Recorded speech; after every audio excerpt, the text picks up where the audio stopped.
Science वाले topic में जीव विज्ञान के क्वेश्चन थोड़ा ज़्यादा आ गए, क्योंकि एग्जाम दे रही है 8 से 10 क्वेश्चन आते हैं यहाँ पे। तो इसमें जो जीव विज्ञान है बायोलॉजी, तो बायोलॉजी में हमें पढ़ना क्या होता है, बायोलॉजी, बायो मतलब होता है शरीर, लॉजी मतलब स्टडी, मतलब शरीर का विज्ञान है। तो शरीर की स्टडी करनी होती है हमें, शरीर का विज्ञान। तो शरीर में हमें अलग अलग चीज़ें पढ़नी है, जैसे हमें अपनी बॉडी के बारे में पढ़ना है, तो हमारी बॉडी में बहुत सारे पार्ट हैं, अलग अलग पार्ट्स की स्टडी और अलग अलग फंक्शन हमारी बॉडी में होता है, जिनके बारे में पढ़ना होता है। जो शरीर होता है, कोई भी जीव है, जीव की जो बॉडी का स्ट्रक्चर होता है उसमें सबसे छोटा पार्ट होता है कोशिका। कोशिका सबसे छोटा पार्ट होता है, जिसको सेल बोला जाता है। तो ये किसी भी शरीर का स्मॉलेस्ट पार्ट होता है। जैसे किसी मूर्ति को बनाने के लिए बहुत सारी यूनिट की जरूरत पड़ती है, ऐसे शरीर को बनाने के लिए कोशिका चाहिए होती है। तो जो कुछ जीव एक कोशिकी होते हैं, कुछ जीव बहुकोशिकीय होते हैं। तो इसको हम दो अलग अलग कैटेगरी में डिवाइड करते हैं, ग्रुप के कोशिकाओं के अकॉर्डिंग। तो एक कोशिकीय जीव है या बहुकोशिकीय जीव है। तो सबसे पहला क्वेश्चन ये दिया था कि कोशिका की खोज किसने की थी। कोशिका जो होती है शरीर की, इसकी डेफिनेशन अगर आती है तो शरीर की सबसे छोटी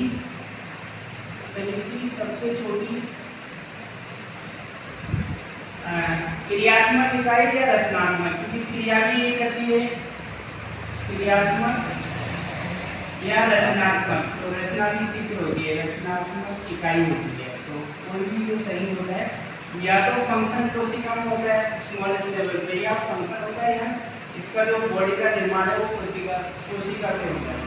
अब कोशिका की खोज किसने की थी, तो कोशिका की खोज की थी सबसे पहले कोशिका को खोजा था 1665 में एक साइंटिस्ट थे रॉबर्ट हुक। तो रॉबर्ट हुक ने कोशिका को खोजा था, एक लकड़ी के टुकड़े में खोजा था। तो उसमें एक मधुमक्खी के छत्ते के आकार में मिला था। तो ये लैटिन शब्द में सेल का मतलब कोश होता है, तो इसमें इसको सेल नाम दिया, उसमें स्ट्रक्चर टाइप का बना हुआ था।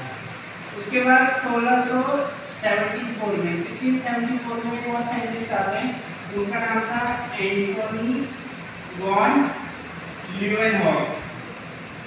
तो एंटोनी वॉन ल्यूवेनहॉक ने अब इन्होंने सबसे पहले माइक्रोस्कोप खोजा, क्योंकि माइक्रोस्कोप जो है वो को देखने के लिए काम आता है, माइक्रोस्कोप। और उसके अलावा इन्होंने दूसरा जीवाणु खोजा था। तो जीवाणु एक कोशिकीय जीव होता है, तो ये जीवित कोशिका को जीवन है। जबकि रॉबर्ट हुक ने तो लकड़ी के टुकड़े में खोजा था, ये मृत कोशिका थी, ये जीवित कोशिका थी। तो तीसरा इन्होंने जीवित कोशिका खोजी थी। तो ये क्वेश्चन आ जाता है कि जीवित कोशिका किसने खोजी या फिर ये किसने खोजा। तो ये सारी चीजें किसने खोजी थी, एंटोनी वॉन ल्यूवेनहॉक ने खोजी थी। तो ये क्वेश्चन आता है माइक्रोस्कोप किसने खोजा था, एंटोनी वॉन ल्यूवेनहॉक ने। जीवाणु किसने खोजा, एंटोनी वॉन ल्यूवेनहॉक ने। जीवित कोशिका किसने खोजी, ये भी एंटोनी वॉन ल्यूवेनहॉक ने। उसके बाद अगर हम इसका वर्गीकरण करें कि कोशिका जो होती है शरीर की सबसे छोटी संरचनात्मक इकाई होती है, उसको हम कोशिका बोलते हैं। कोशिका में होता है केंद्रक। तो केंद्रक जो होता है शरीर कोशिका को मैनेज करता है। कोशिका तो सबसे छोटी संरचनात्मक इकाई होती है, केंद्रक कोशिका का मैनेजर होता है। और केंद्रक में होते हैं गुणसूत्र। गुणसूत्रों में होते हैं डीएनए, और डीएनए में होते हैं जीन्स। तो इस तरीके के वर्गीकरण होता है। अब जो कोशिका थी ये तो खोजी थी एंटोनी वॉन ल्यूवेनहॉक ने या रॉबर्ट हुक ने खोजी थी। अब केंद्रक किसने खोजा, क्योंकि केंद्रक खोजा था किसने, रॉबर्ट ब्राउन ने केंद्रक की खोज की थी। गुणसूत्र खोजा था, गुणसूत्र की खोज की थी क्या बोलते हैं, वॉल्टियर ने। और जीन खोजा था वॉटसन एवं क्रिक ने। तो ये क्वेश्चन आ जाता है कि केंद्रक किसने खोजा, गुणसूत्र किसने खोजा, जीन खोजा था जोहानसन ने। तो ये साइंटिस्ट के नाम याद करने पड़ते हैं जो एग्जाम में पूछे जाते हैं। अब जो कोशिका जो होती है शरीर की सबसे छोटी, इसका जो फंक्शन होता है ये शरीर की सबसे छोटी क्रियात्मक इकाई होती है। क्रियात्मक इकाई, तो जो भी फंक्शन होता है सबसे पहले कोशिका में होता है। उसके बाद केंद्रक जो होता है ये कोशिका का प्रबंधक होता है। जैसे कोई प्रबंधक होता है किसी ऑर्गेनाइजेशन में, वैसी कोशिका का केंद्रक होता है। कोशिका का मैनेजर होता है।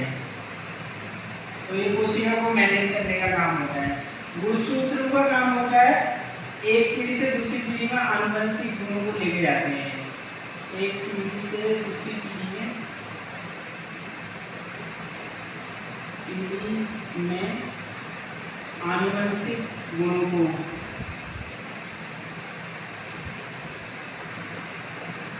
लेकर जाते हैं।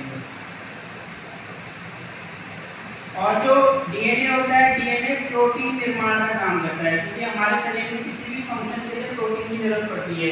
तो प्रोटीन बनाने के लिए डीएनए की जरूरत होती है। प्रोटीन निर्माण कार्य करता है, ये निर्माण कार्य करता है। और जो जीन होता है ये गुणसूत्र को धारण करता है। जो आनुवंशिक गुण होते हैं उनको धारण करने का काम होता है। जब आनुवंशिक गुणों को धारण करता है।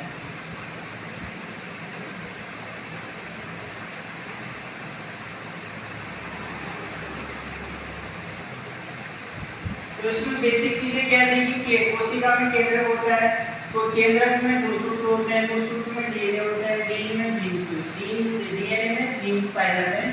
जो कोशिका होती है ये शरीर की सबसे छोटी संरचना क्रियात्मक या संरचनात्मक इकाई होती है। इसकी खोज रॉबर्ट हुक ने की थी, लेकिन उसके बाद जीवित कोशिका एंटोनी वॉन लेवेनॉफ की होती थी। केंद्रक जो होता है रॉबर्ट ब्राउन ने खोजा था। ये कोशिका का मैनेजर होता है जो कोशिका को मैनेज करता है। गुणसूत्र की खोज वॉल्टियर ने की थी। एक पीढ़ी से दूसरी पीढ़ी में आनुवंशिक गुणों को लेके जाते हैं। और डीएनए जो होता है वॉटसन एंड क्रिक ने खोजा था। इसके लिए इनको 1930 के आसपास को नोबेल प्राइज मिला है। तो प्रोटीन निर्माण का कार्य करता है डीएनए। और जीन जो होता है जोहानसन ने खोजा था, ये आनुवंशिक गुणों को धारण करते हैं। जो गुणसूत्र से एक पीढ़ी से दूसरी पीढ़ी में जो आनुवंशिक गुण जाते हैं तो जीन के द्वारा एक्सेप्ट किए जाते हैं। अब जो कोशिका होती है सेल से बनता है, क्योंकि जो कोशिका होती है तो सबसे छोटी शरीर की इकाई होती है। कोशिका से बनते हैं टिश्यू, बहुत सारे टिश्यू, क्योंकि टिश्यू जो होते हैं टिश्यू और टिश्यू से बनता है बॉडी ऑर्गन और बॉडी ऑर्गन से जो बनती है वो बॉडी बनती है। तो बॉडी का निर्माण होता है कोशिका सेल से टिश्यू बनता है और टिश्यू से बनता है बॉडी ऑर्गन से बॉडी का निर्माण होता है। तो ये भी ध्यान रखना है। अब जो कोशिका के आधार पर हम पढ़ते हैं, कोशिका में एक कोशिकीय जीव होते हैं, कुछ बहुकोशिकीय जीव होते हैं, तो उस तरीके से हम उसको आगे डिफाइन करेंगे। एक कोशिकीय जीव क्या करते हैं, बहुकोशिकीय क्या करते हैं। तो इसको हम 5 ग्रुप में बांटते हैं। एक तो होते हैं एक कोशिकीय जीव, या उनको बोलते हैं दो ग्रुप में बढ़ता है, प्रोकैरियोटिक और यूकैरियोटिक। तो प्रोकैरियोटिक जो होते हैं इसमें केंद्रक नहीं पाया जाता है। कोशिका ऐसी कोशिका होती है जिसमें केंद्रक नहीं पाया जाता है। इस बार क्योंकि मेन फंक्शन केंद्रक का होता है, तो प्रोकैरियोटिक में केंद्रक ही नहीं होता है। इसमें 2 ग्रुप आते हैं। एक तो आता है मोनेरा और प्रोटेस्टा। मोनेरा में जनरली जो होते हैं ब्लू ग्रीन एल्गाई आते हैं, BGA।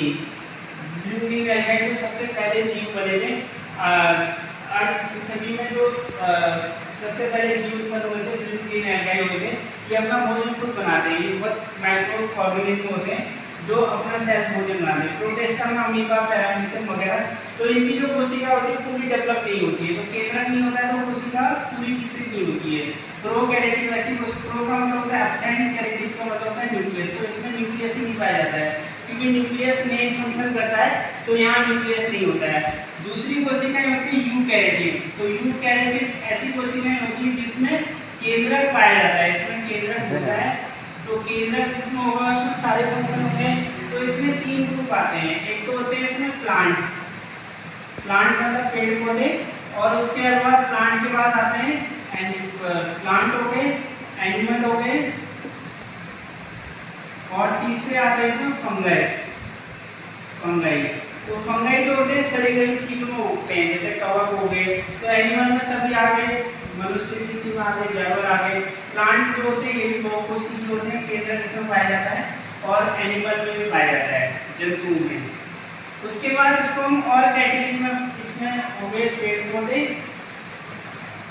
और एनिमल में हो गए जंतु और फंगाई में होगी कवक। तो कवक जो होते हैं ये भी बहुकोशिकीय जीव होते हैं। इसके बाद एक कोशिकीय जीव और बहुकोशिकीय। जो एक कोशिकीय है तो कैरेटोनियस के हिसाब से हो गया एक कोशिकीय जीव। तो एक कोशिकीय जो जीव होते हैं कौन से होते हैं, ये प्रोटिस्टा और मोनेरा होते हैं, इनमें एक ही कोशिका पाई जाती है। तो मोनेरा ग्रुप में जितने भी आते हैं वो सब एक कोशिकीय होते हैं और प्रोटिस्टा में जितने भी आते हैं वो सब एक कोशिकीय जीव होते हैं। और बहुकोशिकीय जो होते हैं, बहुकोशिकीय जिसमें बहुत सारी कोशिकाएं पाई जाती हैं, बहुकोशिकीय जीवों में ये तीन ग्रुप आते हैं, प्लांट हो गए, प्लांट, एनिमल और फंगाई।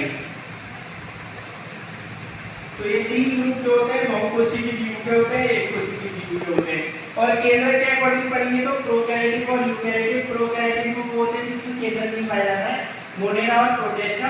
मोनेरा में यूग्लिन एल्गाई होते हैं जो सबसे पहले जीव बने थे। प्रोटिस्टा में यूग्लिना, पैरामीशियम, ये सब जो हम यूग्लिना, पैरामीशियम, अमीबा वगैरह जो आते हैं वो इसी में आते हैं। और यूकैरियोटिक में जो होते हैं ये इसमें केंद्र पाया जाता है यहाँ पे। और इसमें प्लांट, एनिमल और फंगस होते हैं। और एक कोशिकीय जीव जो होते हैं जिनमें मोनेरा और प्रोटिस्टा होते हैं जिसमें एक ही कोशिका होती है। तो सभी बहुत छोटे माइक्रो ऑर्गेनिज्म होते हैं जिनको माइक्रोस्कोप से देखना पड़ता है। बहुकोशिकीय जीव होते हैं जिसमें एक से ज्यादा कोशिकाएं होती हैं, प्लांट, एनिमल और फंगाई इसमें आते हैं, तो इसमें बहुकोशिकीय होते हैं। तो ये बेसिक चीज होगी। अब हम इसके आगे पढ़ेंगे कोशिका के हर पार्ट के बारे में कि कौन सा पार्ट क्या काम करता है। जैसे माइटोकॉन्ड्रिया काम किया है, गोल्गी बॉडी का काम किया है, और उसके अलावा न्यूक्लियस में जो क्रोमोसोम पाया जाता है उसका संरचना